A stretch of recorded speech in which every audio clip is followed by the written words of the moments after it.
ఆ వివరాలు చెప్పే అధికారుల పేర్లు కూడా చెప్పినాం అనుకో, ఇంకా కొంచెం పారదర్శకంగా ముందుకెళ్దాం.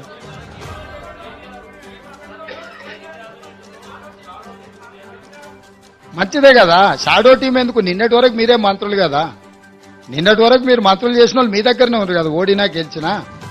వాళ్ళనే షాడో మినిస్టర్స్ గా పనిచేయమని ఉంటారు. మంచిదే కదా, ఇన్ని రోజులు పని చేయలేదు, ఒళ్ళొంచలేదు. ఇప్పుడన్నా ఒళ్ళొంచ పని చేయండి. షాడో మినిస్టర్ ఉంటే తప్పేముంది?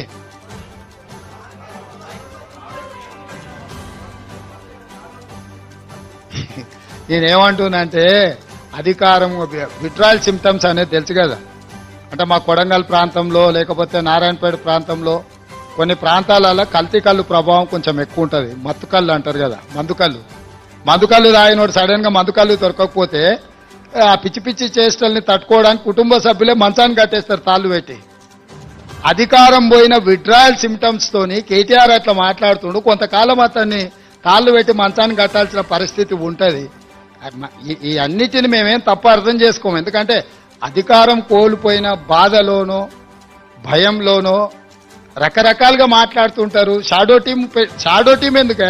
అసెంబ్లీలో నీకే మైకిచ్చి నువ్వే సూచన చేయి, నువ్వే సలహా చేయి, మేము తీసుకున్న నిర్ణయాలను విశ్లేషణ చేయమని బాహటంగా అసెంబ్లీలోనే అవకాశం ఇస్తుంటే మళ్ళీ ఇంక వెనకంగా షాడో టీం పెట్టేదేముంది?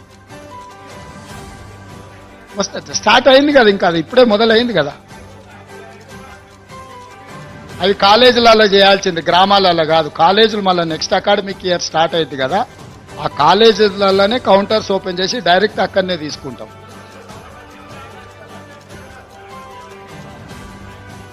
ఎవరైనా ఇవ్వచ్చు, దాంట్లో వివరాలు రాసినాయి కదా. ఇప్పుడు తల్లుంటే కొడుకియొచ్చు, లేకపోతే పక్కింటి వాళ్ళు కూడా తెచ్చేయచ్చు. మీలాకటి వాలంటీర్స్ కూడా గ్రామంలో ఇల్లు తిరిగి రాసుకొచ్చి ఇచ్చినా కూడా తీసుకుంటాం.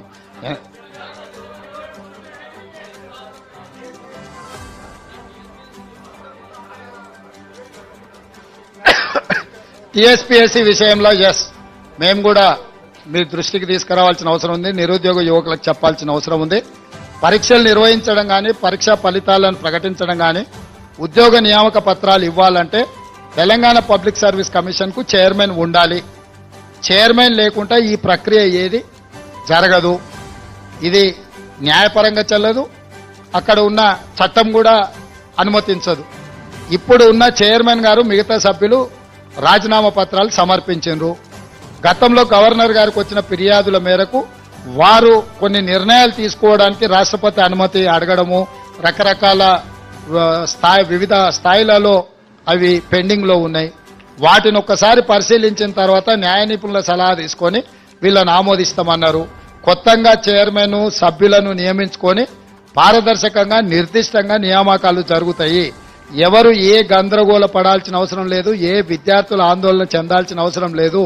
ఇవాళ ప్రశ్నాపత్రాలు పల్లి బఠానీలలాగా జిరాక్స్ సెంటర్లో అమ్మకాలు జరిగినప్పుడున్న చైర్మన్లు మెంబర్ల మీద నిరుద్యోగ యువకులకు విశ్వాసం లేకపోవడం, నిర్వహించిన పరీక్షలన్నిటిని కూడా రద్దు చేయడం, రకరకాల గందరగోళ పరిస్థితుల్లో ఈరోజు విద్యార్థులు నిరుద్యోగ యువకులు ఉన్నారు.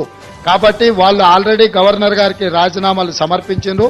నాకు తెలిసి నెక్స్ట్ 4-5 రోజుల్లో గవర్నర్ గారు వీటి విషయంలో నిర్ణయం తీసుకోబోతున్నారు.